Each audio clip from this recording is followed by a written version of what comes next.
আসসালামু আলাইকুম।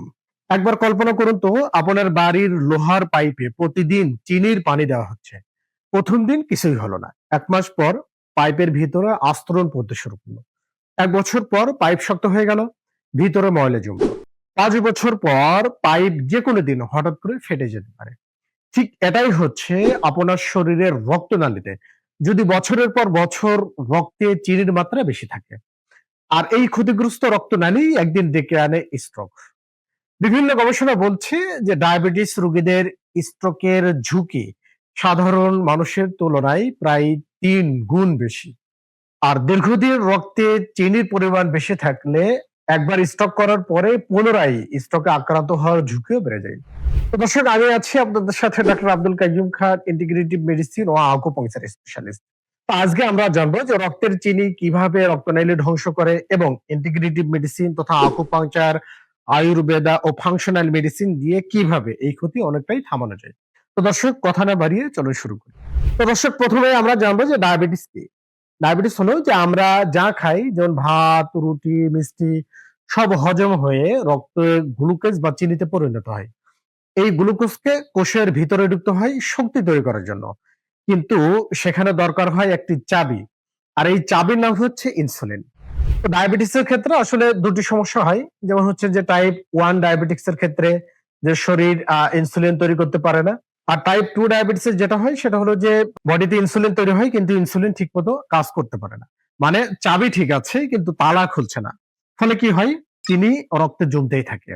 আর বছরের পর বছর এই অতিরিক্ত চিনি ধীরে, ধীরে রক্তনালীকে ক্ষতিগ্রস্ত করে এবং স্ট্রোকের ঝুঁকি বাড়িয়ে দেয়। তো দর্শক, ভিডিওর এই পর্যায়ে আপনাদের মনে একটি প্রশ্ন আসাটা খুবই স্বাভাবিক, যে সেটা হলো চিনি আবার রক্তনালীকে কিভাবে ধ্বংস করে বা ভেঙে দেয়।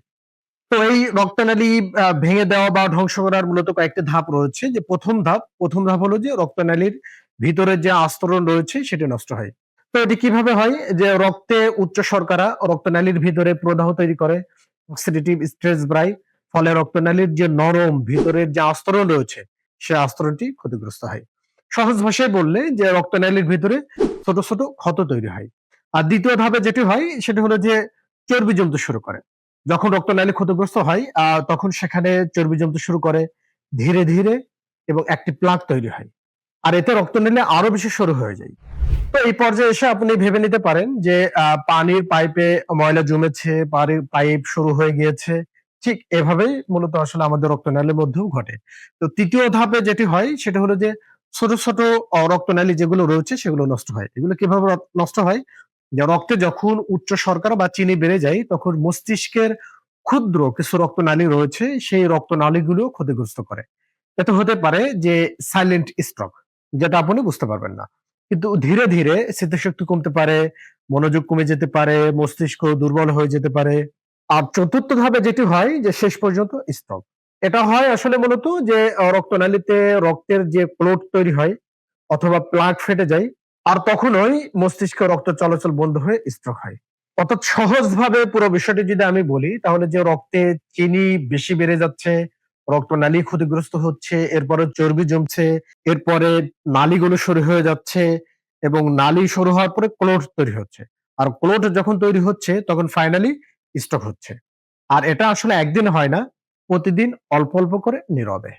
তো এখন আমরা বলব কিভাবে আপনি এই বিপদের লক্ষণগুলো বুঝতে পারবেন। আর কখন স্ট্রোকের ঝুঁকি সবচেয়ে বেশি। যখন HbA1c দীর্ঘদিন ধরে ৭% এর বেশি হয়ে যাচ্ছে, যখন ডায়াবেটিসের সাথে উচ্চ রক্তচাপও থাকে, যখন কোলেস্টেরল বেশি থাকে, যখন ওজন বেশি হয়, যখন ধূমপান করা হয়। মনে রাখবেন, ডায়াবেটিস থাকলে স্ট্রোকের পরে সুস্থ হওয়াও কঠিন হয়ে যায় এবং আবার স্ট্রোক হওয়ার ঝুঁকির সম্ভাবনাও বেড়ে যায়। তো দর্শক, এই পর্যায়ে এসে আপনাদের প্রতি একটি পরামর্শ থাকবে, সেটা হলো ৪০ বছরের পরে প্রতি বছরে অন্তত একবার HbA1c পরীক্ষা করুন। তো দীর্ঘদিনের ডায়াবেটিস এবং স্ট্রোকের ঝুঁকি, এটার আসলে ইন্টিগ্রেটিভ সলিউশনটা কি? তো ভালো খবর হলো যে সঠিক চিকিৎসা এবং জীবনযাত্রার পরিবর্তন দিয়ে এই ক্ষতি অনেকটাই কমানো যায়। আরেকটা কথা, যে ডাক্তারের ওষুধ কখনো বন্ধ করবেন না। এগুলো হবে পাশাপাশি সহায়ক পদ্ধতি হিসেবে। তো ইন্টিগ্রেটিভ সলিউশন এর ১ম যে কথা সেটা হলো যে আকুপাংচার। বিভিন্ন গবেষণায় দেখা গেছে যে আকুপাংচার রক্তের চিনি কমাতে দারুণভাবে সাহায্য করে। বিশেষ করে টাইপ 2 ডায়াবেটিসে। তো টাইপ 2 ডায়াবেটিস এটা আসলে কিভাবে কাজ করে? যেমন ইনসুলিনের কার্যকারিতা বাড়ায়, আমাদের বডির যে ইন্টারনাল ইনফ্লামেশন বা প্রদাহ হচ্ছে সেটি কমিয়ে দেয়। এরপর হচ্ছে যে রক্তনালীর ক্ষতি সেটা কমাতে সাহায্য করে, ভেগাস নার্ভ সক্রিয় করে। আর আকুপাংচারের কিছু ম্যাজিক্যাল পয়েন্ট রয়েছে যেমন হচ্ছে SP6, ST36, PC6 এরপর হচ্ছে BL20 এই পয়েন্ট গুলোতে যখন আকুপাংচার দেওয়া হয় তখন আমাদের বডির মধ্যে ন্যাচারালি আমাদের বডি একটা হিলিং মোডে চলে যায়। তো এখন আমরা জানবো যে আসলে আয়ুর্বেদা কিভাবে ডায়াবেটিস নিয়ন্ত্রণের জন্য ভূমিকা রাখে। তো আয়ুর্বেদে মূলত ডায়াবেটিসকে আসলে বলা হয় যে মধুমেহ।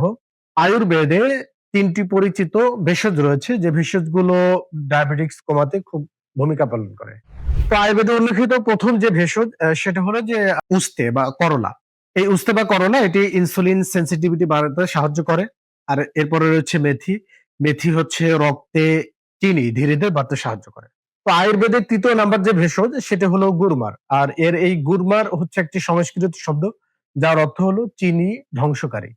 তো এই ভেষজগুলো রক্তের চিনি কমাতে খুব দারুণভাবে সাহায্য করে। তো এবার আমরা জানবো যে আসলে ইন্টিগ্রেটিভ মেডিসিনে অ্যাপ্রোচের ফাংশনাল মেডিসিনও আমাদের বডির যে উচ্চ ব্লাড গ্লুকোজ লেভেল রয়েছে সেটি কমাতে খুব দারুণভাবে কার্যকর। তো ফাংশনাল মেডিসিন মূলত আমাদের অন্ত্রের যে গাট মাইক্রোবায়োম রয়েছে, হ্যাঁ? সেটি গাট মাইক্রোবায়োমে ভালো ব্যাকটেরিয়া যেগুলো রয়েছে সেগুলো বৃদ্ধি করে। ইনসুলিন রেজিস্ট্যান্স থাকলে সেটা বাড়ায়। তারপর দীর্ঘস্থায়ী যে প্রদাহগুলো রয়েছে সেই প্রদাহগুলো কারেকশন করে। কারণ প্রদাহ যদি বডির মধ্যে থাকে তাহলে ইনসুলিন ঠিকমতো কাজ করতে পারে না।